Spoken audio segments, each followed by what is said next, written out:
Going back to basics.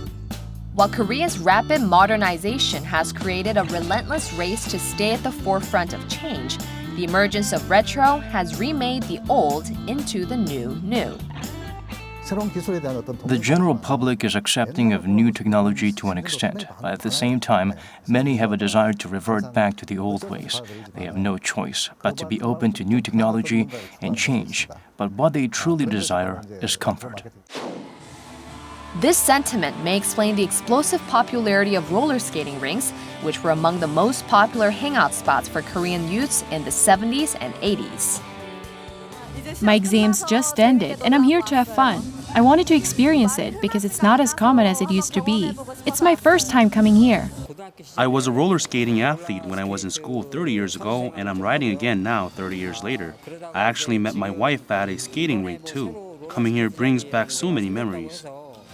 Owner Kwon Gi-bum says the rink is almost always fully packed on the weekends.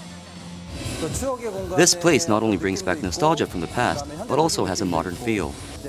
There weren't a lot of places to roller skate, but with retro gaining popularity, we're seeing an increasing number of customers. Along with hobby venues, cafes with an 80s twist are grabbing the attention of consumers as well. Take this retro-themed cafe Magaret, for example.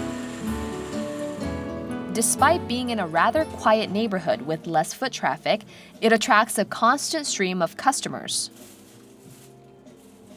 A big reason is due to their homemade brand Better Than Chocolate, a sweet red bean jelly product or yanggeng that used to be a popular snack back in the old days. 이거는 단호박 양갱이고요. 단호박 안에 방건조된 무화과를 졸여서 그걸 같이 굳히면 단호박 양갱이 돼요. The way she chose to decorate the interior with many of her parents' and grandmother's personal belongings adds to the appeal. A lot of people say it feels like they're in the countryside at their grandmother's place. I wish that people can feel like they're talking to an older sister when they're talking to me. I also hope that this can be a place that provides comfort for many people. I think retro marketing has a lot to do with the manifestation of certain emotions. From a business's point of view, their main concern is whether or not this is a feasible market.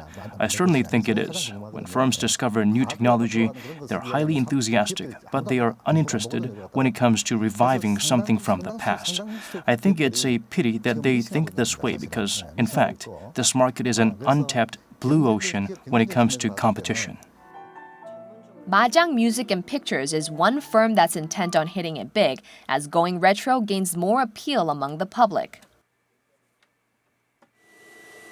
At its analog studio, this engineer is in the process of creating a master lacquer disc of a famous pianist in Korea. After the transcribing process is finished, the cut then goes to this vinyl factory where everything from metalworking operations and stamp creation to puck formation, pressing, and trimming happens. The revival of this vinyl factory, Korea's first in 13 years, comes as the demand for LPs have been on the resurgence around the world. According to the International Federation of the Phonographic Industry, from roughly 5 million records sold globally back in 2008, sales jumped to 32 million in 2015. That's a 600% surge in the space of just 7 years. Majang says it believes the boom will continue to sustain itself. So far, vinyl records of Korea's idol groups and superstars are not being released simultaneously with their new albums. We believe that when such mainstream music enters the LP scene, the demand for vinyl records will explode. With the newfound appreciation of Korea's past, retro is here to stay as nostalgic Koreans yearn to go back to the good old days. Lee Ju-young, Business Daily.